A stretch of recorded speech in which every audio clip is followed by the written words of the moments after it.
Ons trek nou by die boek van 2 Samuel. Nou die boeke Samuel, Konings en Kronieke gaan oor die konings van Israel. Die eerste koning was Saul gewees, na hom was Dawid, en dan Dawid se seun Salomo daarna, en dan in die tyd van Salomo se seun het die volk toe in 2 gesplit. Die noordelike gedeelte wat Israel is, en dan die suidelike gedeelte wat Juda is. Nou, jy sal sien, hier is al die name van die konings, soos wat jy in hierdie 6 boeke sal lees. Nou die eerste koning Saul, jy lees sy storie in die boek van 1 Samuel, en dan ook een hoofstuk in 1 Kronieke, hoofstuk 10, vertel vir jou dan ook die lewe van Saul. Nou wat het gebeur gedurende die lewe van Saul, wat ons in die vorige lesie na gekyk het, is dat Saul het 3 goedjies verkeerd gedoen, wat ons van weet, en dit het toe nou gemaak dat God hom nie meer as koning wou gehad het nie. Hy het byvoorbeeld toe die Filistyne wou aanval, toe wag hy vir Samuel om offers te bring, en Samuel het te lang gevat, en hy het toe namens Samuel offers gebring, en hy mag dit nie gedoen het nie. Wat hy ook verkeerd gedoen het, is God het opdrag gegee om koning Agag en sy mense met die bandvloek te tref, en Saul het ook nie na dit geluister nie, en wat hy ook gedoen het op die einde, is hy die heks van Endor gaan sien om vir Samuel uit die doodheid op te roep. So al die goedjies het gemaak dat God nie meer vir Saul as koning wou gehad het nie. So ons trek nou by die storie van Dawid. Nou Dawid was 'n skrywer gewees van psalms, nie van al die psalms nie, julle sal sien, en dan gaan jy ook, jy lees Dawid se storie in 2 Samuel, en ook in die boek van 1 Kronieke hoofstuk 11 tot 22. Nou Dawid se lewe het baie op en af gehad, net soos ons lewens ook. Nou ons gaan kyk na 10 stories waar Dawid se lewe goed gegaan het, maar toe hy egbreek gepleeg het met Batseba, toe het sy lewe net agteruit gegaan. So ons begin by die eerste storie waar Dawid gekroon word as koning oor Juda. Nou 'n boodskapper kom toe na Dawid toe met Saul se kroon en armband om hom te laat weet dat Saul en Jonathan is oorlede in die oorlog. Nou die boodskapper het eintlik op Saul afgekom terwyl hy nog lewe en hy het hom te dood gemaak. Daarom vra Dawid hom hoekom hy aan die gesalfde van die Here gevat het, en hy gee opdrag om die boodskapper dood te maak. 2 Samuel 1 vers 16. Jou bloed is op jou hoof, want jou mond getuig teen jou, omdat jy sê, ek het die gesalfde van die Here gedood. Nou dit klink vreeslik dat Dawid die boodskapper doodgemaak het, maar onthou ons het nou al geleer in Deuteronomium 19 vers 21, en jou oog mag nie verskoon nie. Lewe vir 'n lewe, oog vir 'n oog, tand vir 'n tand, hand vir 'n hand, voet vir 'n voet. Ook in Eksodus 21 vers 12, hy wat 'n mens slaan dat hy sterwe, moet sekerlik gedood word. Numeri 35 vers 19, die bloedwreker, wat in hierdie geval dan nou Dawid is, hy moet die moordenaar doodmaak, as hy hom kry, moet hy hom doodmaak. Nou Dawid het vir God gevra wat is die volgende stap, en God het bevestig hy moet Hebron toe gaan, waar hy gekroon was as koning net oor Juda. Nou Is-Boset, dis nou Saul se seun, het regeer oor die res van Israel. Nou ons lees ook in 1 Kronieke hoofstuk 12 dat God het Dawid voorsien met manskappe. Hier het ek almal neergesit met die getalle. Wat vir my interessant is, as jy kyk na nommer 6 Benjamin, het nie baie manne agter Dawid aangegaan nie, want meeste van hulle was nog getrou aan Saul gewees, want onthou Saul was uit die stam van Benjamin gewees. Nommer 7 Efraim was manne van naam gewees. Isaskar het 200 manne met kundige insig wat die tye betref, om te weet wat Israel moes doen. Sebalon was niemand met 'n dubbele hart nie, so God het ordentlike manne agter Dawid aangestuur. Die volgende storie is die huis van Dawid word toe al hoe sterker. Nou hierdie storie speel af by die dam van Gibeon. Nou gedurende hierdie 6 boeke, Samuel, Konings en Kronieke, is daar verskriklik baie karakters, so mens met mooi kop hou. Aan die linkerkant het ons vir Saul hulle, nou sy leerowerste was Abner gewees, so hy is nou nog steeds die leerowerste, en aan die regterkant het jy vir Dawid se manne, en die leier op hierdie stadium was Joab gewees, hy is nou nog nie die dienaar van Dawid. Nou wat gebeur het is Abner challenge toe vir Joab en sê, kom, bring jy 12, ek bring 12 manne, en hulle fight met mekaar. Ek dink hulle het dit bedoel soos as vir entertainment, maar dalk het die egos van die jong manne oorgevat, en die geveg het te ewig geword, en Dawid se manne wen toe vir Is-Boset se manne. Dis nou Dawid se manne wen toe vir Saul se manne. Nou Asahel, dit is nou een van Dawid se manne, het toe vir Abner, dis Saul se leerowerste, agterna gejaag. Nou Abner waarsku om 2 keer om terug te draai. Want onthou Abner is al jare 'n leerowerste, maar Asahel wou nie luister nie. En toe steek Abner hom met die agterend van die spies in die onderlyf. Nou Joab en Abisai, dit is nou Asahel se broers, het toe Abner agterna gejaag. Nou intussen het 'n army al gereed gestaan saam met Abner om aan te val. Maar Abner sê in vers 26, moet die swaard dan vir ewig verteer. En toe daar nou 'n burgeroorlog ontaard tussen Dawid hulle en Saul hulle. in Saul se kant het daar 360 manne dood gegaan en aan Dawid se kant het net 20 mans dood gegaan. 2 Samuel 3 vers 1 en daar was 'n lang oorlog tussen die huis van Saul en die huis van Dawid en Dawid het altyd sterker geword, maar die huis van Saul altyd swakker. Nou hy word toe geseën met baie kinders. Jy lees toe Dawid in Hebron was, het hy 6 vroue gehad met 6 kinders. Ek het dit daar neergesit. En as jy bietjie verder lees in 2 Samuel waar Dawid in Jerusalem kom, het ek ook neergesit die kinders wat hy gekry het in Jerusalem. Nou om deel te wees van 'n familie is 'n seën en 'n geskenk van God wat ons soms miskyk. Psalm 133. Kyk hoe goed en hoe lieflik is dit dat broers ook saam woon. Dit is soos 'n kosbare olie op die hoof wat afloop op die baard wat afloop op die soem van sy klere. Ook Psalm 127. Kyk, seuns is 'n erfdeel van die Here, die vrug van die moederskoot is 'n beloning. Psalm 128. Jou vrou is soos 'n vrugbare wingerdstok binne in jou huis, jou kinders soos olyfboompies rondom jou tafel. Dan die volgende ding wat gebeur is, Dawid word toe nou gekroon as koning oor Israel. So onthou, hier is ons nou 'n verskriklike geveg oor wie die koning wil wees en wie die troon wil vat vir Israel.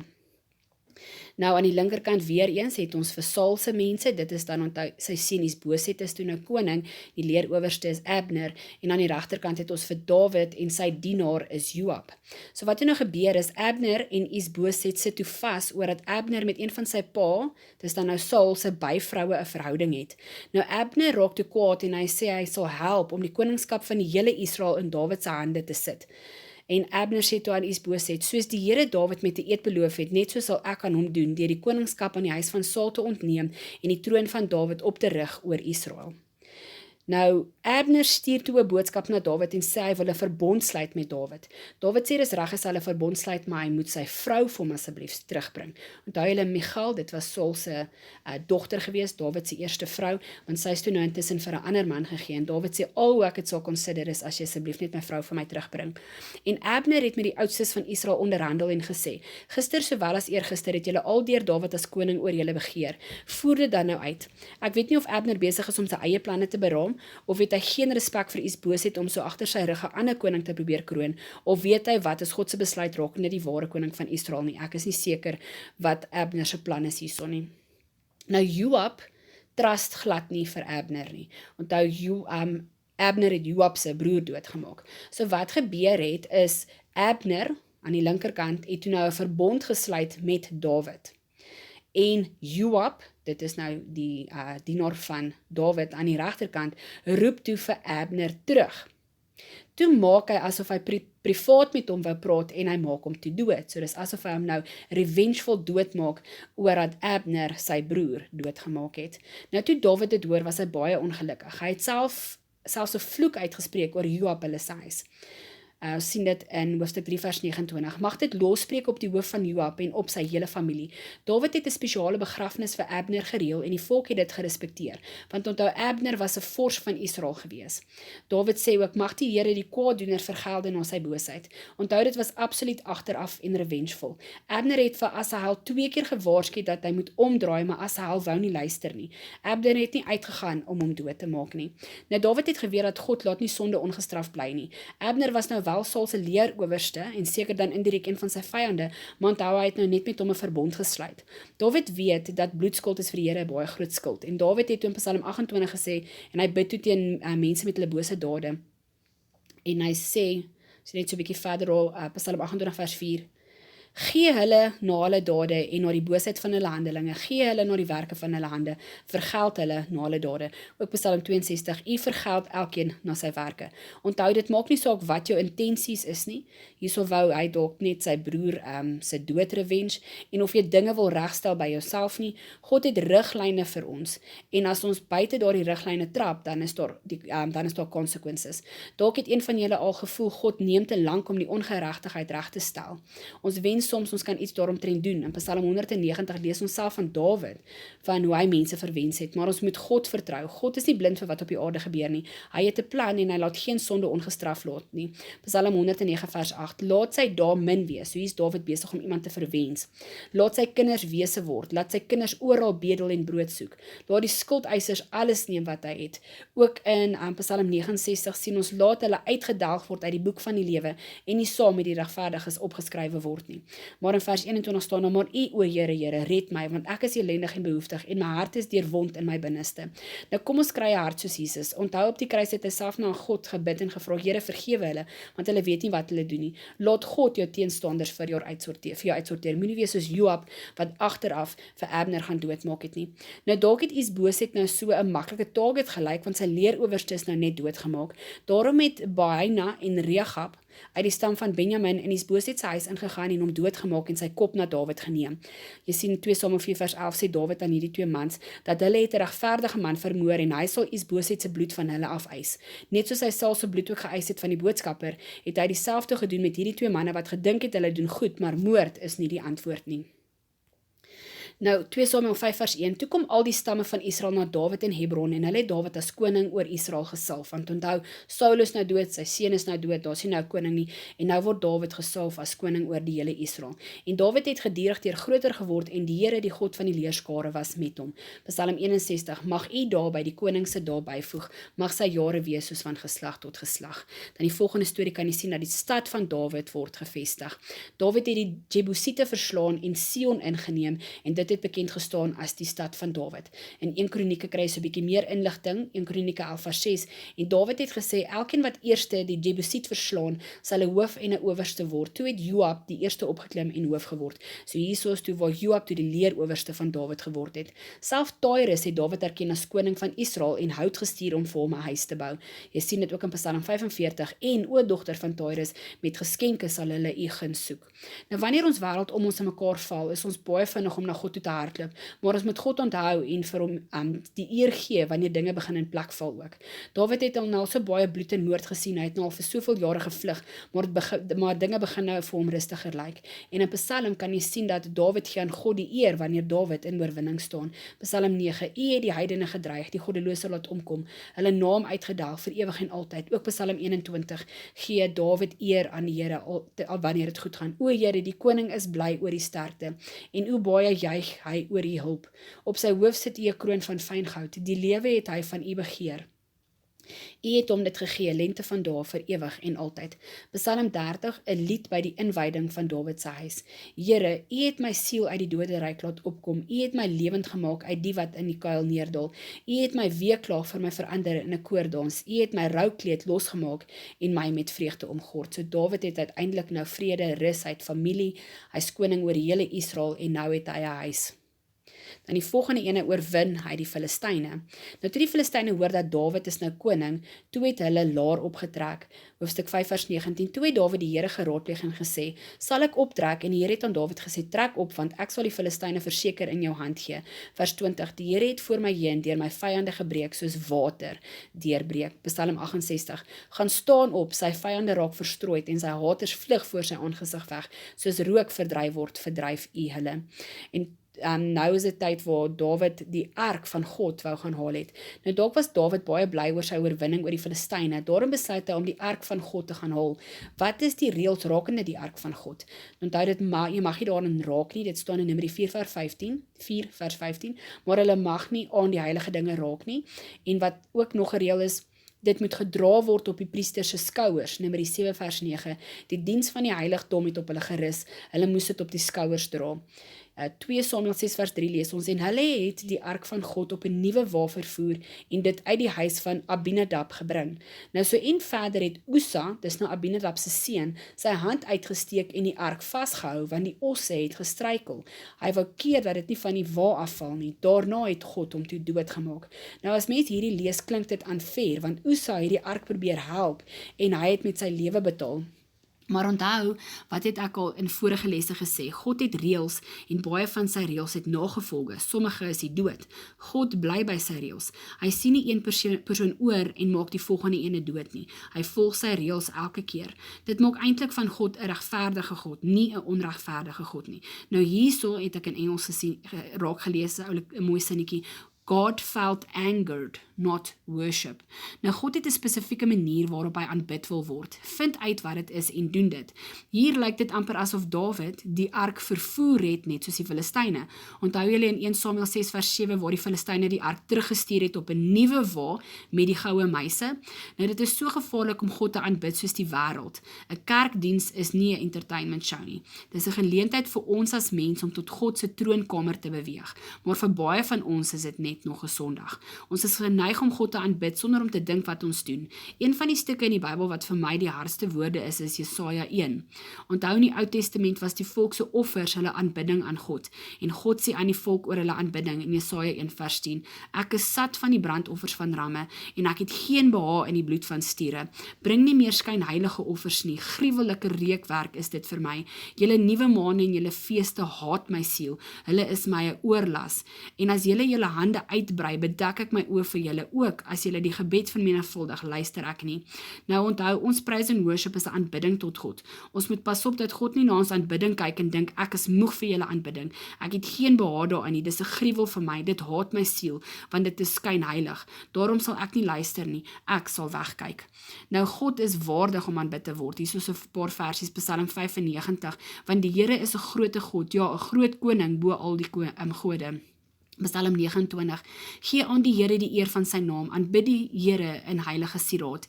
Die stem van die Here is met krag, die stem van die Here slaan daar vuurvlamme uit. Die Here sit as koning tot in ewigheid. Psalm 40, groot dinge het U gedoen, Here my God. U wonders en gedagte vir ons, niemand kan met U vergelyk word nie. Psalm 65, die berge is gegrondves deur die krag. U maak die gebruis van die see stil. U gee oorvloed aan die land. U stroom is vol water. U maak die reënbuie U voetspore drup van vettigheid. Die woestyn drup, die weivelde is bekleed met troppe kleinvee, die dale is bedek met koring.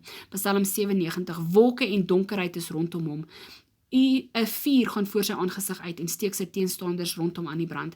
Berge smelt weg soos was voor die aangesig van die Here van die hele aarde. Nou besef ons werklik hoe groot God is, hoe bevoorreg ons moet wees net om sy kinders genoem te word, en dan het ons nog toegang tot by sy troon. Besef jy as jy kerk toe gaan, wie jy daar gaan ontmoet, of daag ons maar net op want dit is die tradisie, dit is hoe ons grootgemaak is. Ons moet wakker word, jy gaan nou in die allerhoogste te sy teenwoordigheid in. Eintlik, ons nietige mens met ons sondige natuur is nie veronderstel om toegang tot so 'n groot God te hê nie. Maak seker jou mindset is reg wanneer jy kerk toe gaan, wanneer jy tyd saam met God spandeer. Psalm 15, 24 en 29 leer ons wie mag vertoef in God se tent. En ek het dit so hierso neergesit in punte. Hy wat opreg wandel en geregtigheid doen. Hy wat in sy hart die waarheid spreek. Hy wat lief is vir sy naaste en sy woord hou, hy wat rein van hande en suiwer van hart is, die wat God se aangesig soek en aanbid die Here in heilige sieraad. Nou weer eens Psalm 15, 24 en 29 gee vir ons 'n idee wat God van hou, en dit gee vir ons 'n maatstaaf om te sien hoe lyk ons lewens en waar om 'n bietjie aan te pas. As jy byvoorbeeld die geleentheid kry om jou idol te ontmoet, gaan jy mos jou mooiste klere aantrek en seker maak jy is presentable, maar wanneer ons kerk toe gaan, dink ons nie eers een keer daaraan dat ons gaan nou vir God ontmoet nie. Kom ons besef ons aanbidding, ons gebede, ons dade is vir 'n groot en goeie God. Psalm 141, laat my gebed soos reukwerk voor die aangesig staan, die opheffing van my hande soos die aandoffer. Psalm 24, hef op julle hoofde, o poorte, ja verhef julle ewige deure, dat die erekoning kan inkom. Die Here is sterk en geweldig, die Here geweldig in die stryd, die Here van die leerskade. Moet nooit leë hande na God toe kom nie. Ons het self gesien in die boeke van Moses. Psalm 67, doen geloftes en betaal die aan die Here julle God. Laat almal wat rondom hom is geskenke bring aan die vreeslike. Nou gaan ons aan met die storie, en Dawid het daardie dag, onthou dat nou net iemand doodgegaan wat die ark probeer keer het, en Dawid het daardie dag vir die Here bevrees geword en gesê, hoe kan die ark van die Here na my toe kom? En hy het dit gestuur na Obed-Edom, waar sy huis geseën was vir 3 maande. Toe Dawid hoor dat Obed-Edom is geseën as gevolg van die ark, het hy besluit om dit te gaan haal, maar hierdie keer was hy baie versigtig geweest. Jy sien, dat hulle die ark gedra. Nou elke 6 tree het hulle 'n offer gebring. Hulle het al die pad geprys en worship en jy sien ook daarby het Dawid met alle mag gedans voor die aangesig van die Here. 1 Kronieke 15 vers 2. Toe sê Dawid: "Niemand mag die ark van God dra nie, behalwe die Lewiete, want die Here het hulle uitverkies om die ark van God te dra." Dawid erken in vers 13: "Omdat die Lewiete nie die ark gedra het nie, het die Here ons God teen ons uitgebreek, omdat ons hom nie gesoek het soos dit behoort nie. En die seuns van die Lewiete het die ark van God, soos Moses volgens die woord van die Here bevel het, op hulle skouers gedra met die draaghoute op hulle." En vers 26 sien ons dat God het die Lewiete gehelp om die ark te dra. Nou nadat die ark van God in Jerusalem gekom het, het Dawid die hele volk geseën en vir almal 'n maaltyd voorsien. Maar toe hy sy eie huis wou gaan seën, was sy vrou, dis nou Saul se dogter, baie vernederd deur haar man se optrede.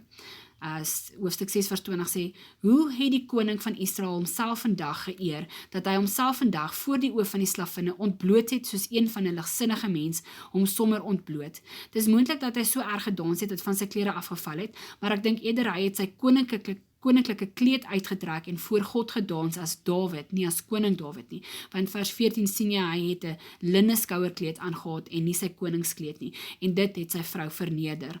Dawid se antwoord was: "Voor die aangesig van die Here sal ek vrolik wees, en ek sal my nog geringer ag as dit. Ek sal nederig wees in my eie oë met slavinne van wie hy gepraat het. Met hulle sal ek myself eer." Hier is ons weer 'n stukkie uit Kronieke uit. Nadat die ark gebring is en die volk bedien is en Dawid almal geseën het, het Dawid vir Asaf opdrag gegee om loof die Here te sing. 1 Kronieke 16 vers 8 is ook in Psalm 105. God sê van sy volk: "Raak my gesalfde nie aan en doen my profete geen kwaad nie. Laat die hemele bly wees en die aarde juig en laat hulle onder die volke sê die Here is koning. Loof die Here want hy is goed, want sy goedertierenheid is tot in ewigheid." Dawid het ook seker gemaak dat die ark van God volgens die woord van God behandel was, volgens alles wat geskrywe is in die wet van die Here wat hy Israel beveel het. Nou jy kan in Dawid se lewe en in Psalms sien dat hy 'n verhouding met God gehad het. Ons moet besef, ons aanbid nie God uit opdrag of tradisie nie, maar uit verhouding. As jy lief is vir iemand, leer jy die persoon ken en jy bou verhouding. Wanneer jy God ontmoet het, begin verhouding bou. God wil so graag saam met jou die pad stap, nie as God van ver nie, maar as God van naby. Psalm 139: "Here, U ken my, U verstaan van ver my gedagtes, want daar is nog geen woord op my tong nie, of U, Here, U ken dit geheel en al. U het my in my moeder se skoot geweef. Ek loof U omdat ek so vreeslik wonderbaar is. My gebeente was vir U nie verborge toe ek in die geheim gemaak is nie, kunstig geweef in die dieptes van die aarde. U oë het my ongevormde klomp gesien, en in die boek is hulle almal opgeskrywe, daar dat alles bepaal was, toe nog geen een van hulle daar was nie."